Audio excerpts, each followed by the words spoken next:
Welcome to the Chicago Bears Podcast, a presentation of ESPN Chicago, Chicago's home for sports. Here's your host, Pat, the designer.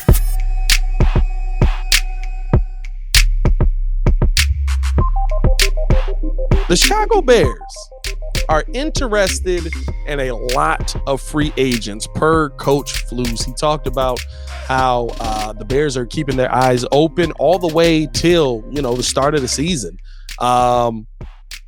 Is there somebody in this free agent list that you think is really standing out to this Bears team that maybe they're just waiting for the price to go down on? Because I think that's why we haven't seen a signing on a lot of these guys, right? Leonard Floyd's coming off a great season. Yannick Ngakoue coming off a great season. These are guys that are going to have good-sized contracts on most teams, or at least believe they should have good-sized contracts. Is there somebody that you're looking at that this Bears team might be able to bring in that they're waiting just for the price to drop?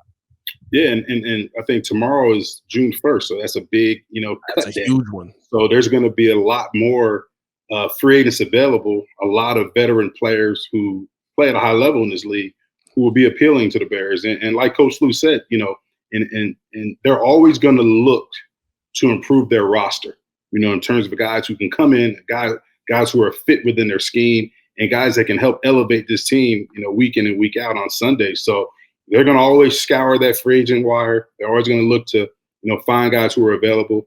Intriguingly, it depends on who's going to be cut tomorrow. But, I know we have a lot of running backs, but I know Dalvin Cook is a rumored cut June 1st. I'm a huge Dalvin Cook fan, and I know we got a lot of running backs, but Dalvin Cook, he fits our scheme to a T. We major in outside zone, and Dalvin Cook is one of the elite outside zone running backs in this league.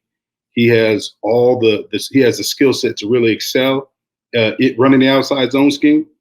So it'd be interesting to see. I don't think the Bears will bring him in just because of the backs that we have. And Khalil Herbert also excels in his outside zone running scheme. And Coach Flus gave him a lot of praise in his presser. But, he would be one of the guys, that would be intriguing on the offensive side of the ball. On the defensive side of the ball, Pat, we talked about this a lot. And talk about your guy, Yannick, and how you say his last name? Yannick Ngakoue. Exactly. I always butcher his name. But Yannick Ngakoue, a guy that can, get to the quarterback. He gets sacks. He gets quarterback hits. I think his biggest question mark is how does he play the run? That's why, he's still available. Frank Clark is a guy, who would be available. I think Melvin Ingram is available. He's a little older, so I don't think in terms of his age, does he fit the profile in terms of the type of players the Bears are trying to bring here. The Bears are trying to bring youth here to this team. Yeah. Guys that are youthful.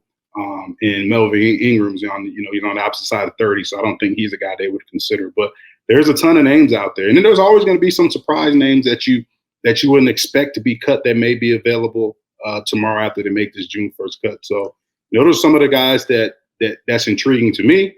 I'm not Ryan Poles, so I don't have that pressure, but we know Poles is going to do the good thing I like about Poles, and I've said it over and over again, is he's not going to take on a big contract just because.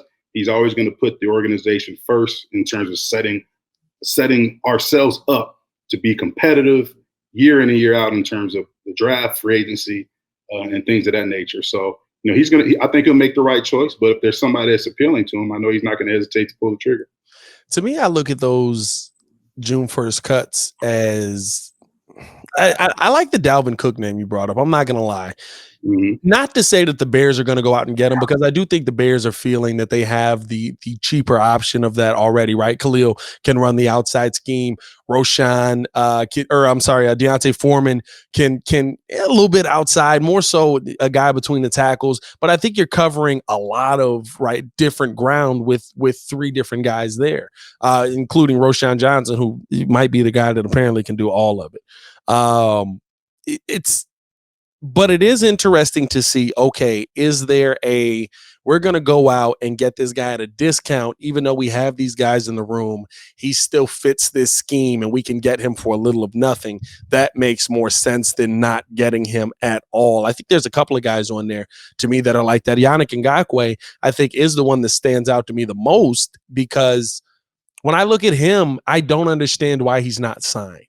I don't get why a team isn't willing to pick him up. And if it's the contract situation, right? Listen, it's not like Yannick Ngakoue is done playing football.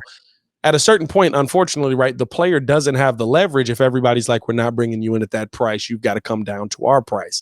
Is that a situation where, right, he's already worked with Flus? I believe he was there when Flus was there. I think he's worked with Flus already in that system, understands the system, would be able to come in here, even if it's later on in training camp, because that's something you have to think about as well, right? It's not just you coming in at that point. It's, okay, are they playing a system that fits my style, though? Yes, they're going to bring me in at this price, but am I going to be able to fit in there? Who are the players that are around me? I think there's all those things to take into account. And if it gets in the long game, man, like I think a guy like Jadeveon Clowney even could be interested. I know a lot of people are like past Clowney, completely off of Clowney. I'm just like, he's not lived up to where he was drafted, but you're not spending the draft capital that they drafted him for. You're spending money that the Bears actually have. Can he go out there and just fit a role? He didn't fit in Cleveland in the slightest. Maybe he fits a little more here.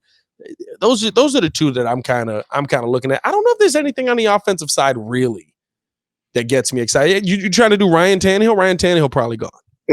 Nah, you're not trying to do Ryan Tannehill, a little backup action. Yeah, you got your backups. You got the guys who you want. You're not gonna pay Ryan Tannehill arm and a leg just to have good penmanship. You know what I'm saying, to chart plays and stuff like that. Because obviously Justin's your guy. You brought in PJ Walker as the backup. Then they signed up Peterman too, right? Peterman is still here. Yeah. So you got your guys in that quarterback room. I think, like you said, interesting to see. Coach Flus was talking about pass rush in his presser today. He was talking about their green rush team. And I like that they're creating different scenarios. They're creating competition within that position group. Who he said, who is the four that's going to make that green rush team? Green rush team meaning the 4D lineman that's going to be on the field in pass situation. Like there's competition right there. Like who's going to be the best four pass rushers, out there. So, they're always going to look to improve, but, like we said, guys got to step up and continue to get better. Travis Gibson, I know he talked about him. I know Coach Williams actually talked about him in his press conference saying that, he looks stronger, he looks faster. It's these guys' second year in the system too. So, like we talked about with Justin Fields, these defensive linemen, they're going to feel more comfortable. They're going to understand, what their role is so they can go out there and just play faster without having to think.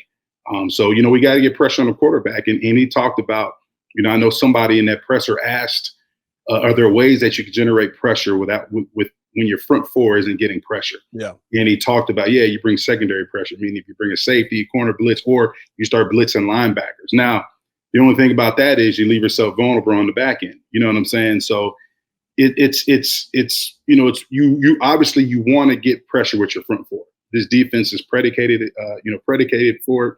When we ran a similar defense back when I played, we were able to get pressure. You had Adewale Ogunle, Tommy Harris, Tank Johnson, Alex Brown. You had guys who were getting after the quarterback that really, fueled this defensive system to have success. And, if you can't get pressure with your front four, then you're going to be in trouble. We saw that last year. So, and I hope that we're able to, those guys that I mentioned, like the Travis Gibsons and, guys they drafted, hopefully they can take that next step and, turn this thing around defensively, because if we have to resort to doing other things schematically in terms of bringing linebackers and bringing secondary pressure, that's really going to affect us, in the passing game. So we'll see what happens. Obviously, if there's a guy that fits, like we talked about, Ngakoue, a guy who can get pressure, but what is his price tag? So I think that those are all things that, the good man Ryan Poles has to figure out. The good man Ryan Poles. That's what he shall be known for from henceforth on the Chicago Bears podcast.